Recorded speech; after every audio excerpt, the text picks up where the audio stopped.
Hello and welcome to that rarest of things, a van vlog, where I'm going out in the van camping for not one, but 2 nights. I'm very well aware I haven't done a van video for a very long time. For now, I need to do a quick trip to Tesco's just to get a couple of supplies, and then I'm off to Hereford Rowing Club, not to be confused, as I originally thought, with Hereford Rugby Club, where if I'd turned up there, it would have been blank faces all round. Hereford Rowing Club, where a load of camper vanners have all assembled to celebrate New Year's Eve. And so I set off, heading west with the Malvern Hills in my sights, Hereford being on the other side of them. The route took me round the north side of the hills, along lots of wooded lanes. And before long I was coming into the city of Hereford, which dates back to at least medieval times, as you'll see from the buildings in a minute. The group had booked space at the local rowing club, which, unsurprisingly, is on the banks of the river, which is the River Wye. Well, here I am parked up in the car park of the rowing club. You can see there's a couple of vans there, including a very heavy-duty T6, that's Geeky Phil's. This is the lovely Shaz and Daz with their very Welsh-themed van. And appropriate number plate. The lovely Life Without Bricks and their kitty cats are here in their new van. And we also have Darren the Urban Motorhome. And various other folk as well. Despite the sunshine, it is cold, and I haven't used my diesel heater in months, so I'm going to check what the state of the diesel fuel is in the tank at the back, because it's the same fuel I put in when I first installed the heater. I've used so little of it. And then we'll give it a run up and see that it works. Here we go, in what was once the gas locker. Ooh, can we get in there? Hang on. Hang on, it's not coming off. There we go. Right, there's the old system. There's the level of the diesel. I'll unscrew the cap and peer in, I suppose. After a little trouble getting the fuel filler cap off, had to use my spannery thing to get it off. I've had a look in and all seems fine. No signs of diesel bug or anything like that, which we used to have to worry about on the narrowboat. It's kind of algae that grows if you get condensation in the fuel. And it all seems fine. I've peered in, I can see right to the bottom of the fuel tank, and it's clear red. There's no muck in there, so I'm assuming all is well. So let's fire it up and check. Right, turn the power on to the diesel heater. That's that one.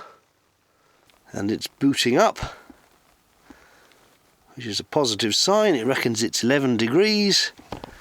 Let's see if I can remember how we use this thing. On, heating. That's one of the mode. Temperature mode, power. Oh, that's the one we want. Power mode, minimum power, on, 30 minutes. That'll do, get me warmed up, won't it? Yep, that's fine. And I just heard the fan kick in. So again, that's a good start. The pump should start ticking, of course, in a minute. Tell you what, though, it is cold outside, but that sunshine coming in through the windscreen, it's actually quite snug in here. You can feel the warmth. We're 5 minutes in, and I can confirm warm air coming out of the vent. All is good. This is my entertainment for the couple of days. The new Richard Osman. And also this one, which I'm working my way through. It's quite good, if you like this kind of thing. It mostly answers the questions I have, but there are a few where I'm scratching my head and thinking, yes, but what about this, that and the other? What I really need is someone who properly understands quantum physics that I can email with questions. So if anyone watching happens to be a quantum physicist and wouldn't mind a few questions, do let me know. Tea has been made, as is only right and proper. But guess which idiot forgot to bring any butter to make sandwiches with? And I did a Tesco run, and I still forgot butter. I can't help but notice the other van lifers are optimistically pretending it's summer.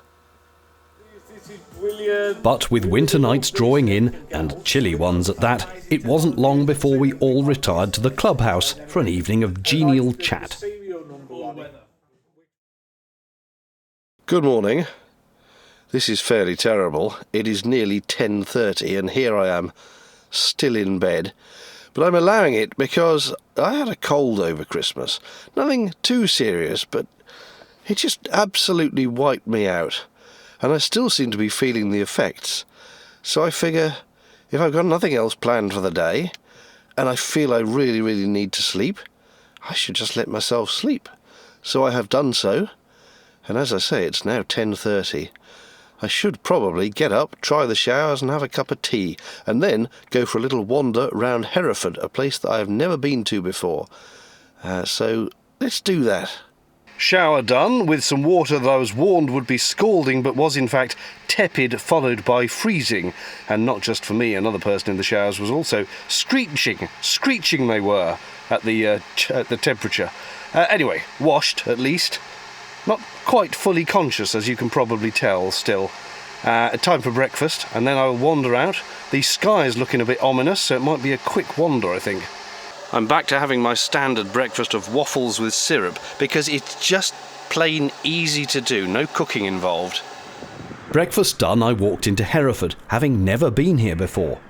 There's the cathedral, we'll see more of that in a moment. But first, a couple of random old buildings, including this Home for Nurses, dating to the early 17th century apparently, with many later alterations. Just down the road is the Black Lion pub, built 1575, the oldest pub in the city and said to be haunted. Helpfully for tourists are these detailed maps, which indicated I was next to the river again. The Wye runs from mid-Wales down to the Severn estuary, and at 155 miles is the fourth longest river in the UK. Just after that ugly concrete bridge, you can see the steps of the rowing club where I was staying. Turning back the other way, there's the cathedral again. It's a useful landmark, and I headed in that direction. Up a little alley, past the very ancient Bishop's Palace from the 12th century. You can't see much of it, it says private property. And then onwards to the cathedral, or to give it its proper name, the Cathedral Church of St Mary the Virgin and St Ethelbert the King, the latter being the 8th century King of East Anglia who died by decapitation and is buried here. Like a lot of cathedrals, this one has had a lot of changes throughout the centuries, having been founded in 696 AD, but destroyed, rebuilt and extended several times since. The cathedral is home to the Mappa Mundi, a map of the world created in the year 1300, which is a document of international historic significance. Rather annoyingly, the Mappa Mundi exhibition room was closed on the day I was there, as I'd very much like to have seen it. However, the cathedral itself is a spectacular bit of building. Whether you're religious or not, you've got to admire the work that went into this, all done by hand and hard graft over the centuries. That said, one more rather prosaic thing I was impressed by were these enormous gas-fired heaters trying to keep visitors warm. They were splendidly toasty. Outside, a rather nice statue of the composer Edward Elgar stands, admiring the cathedral from his bicycle. That's a good old moustache he's got going on there. More help for tourists was in the form of these signposts, pointing along an alleyway leading to the shops. I took a slightly different route and discovered the Hereford Cattle Society. There are a lot of churches in Hereford. It was clearly a very religious place in years gone by. And there are a lot of old buildings, such as this classic-style timber-framed example. Honestly, if you like ancient buildings and architecture, Hereford is the place for you. This is the Edwardian Town Hall, opened in 1904. There's another church next to the bus station. And, oh, there is a central shopping area which features several streets spreading off ancient market squares as far as I could tell. Another historic building, this one a Jacobean timber-framed house, now a museum and 500 years old. You're getting the idea now, I'm sure. Here's another market area with stalls selling burgers and coffees and such like. This was the birthplace of Alfred Watkins, a pioneer photographer, archaeologist, inventor and ley line theorist. That's the library, built in 1874.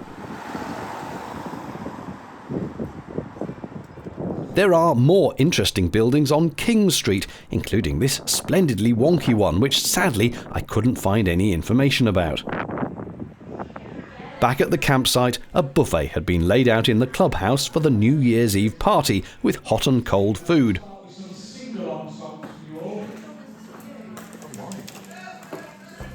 With our host, Geeky Phil, on the wheels of steel, a disco got underway.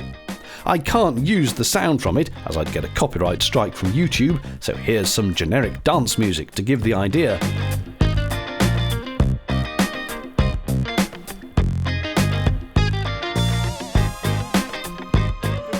With the party being quite loud, I retreated to a further table, where we played Uno No Mercy. I did not win.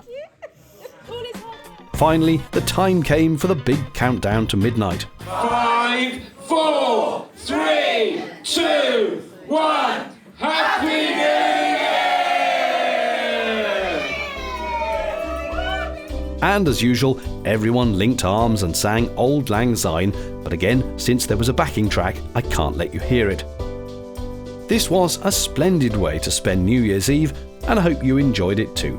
Best wishes for 2025. Cheerio.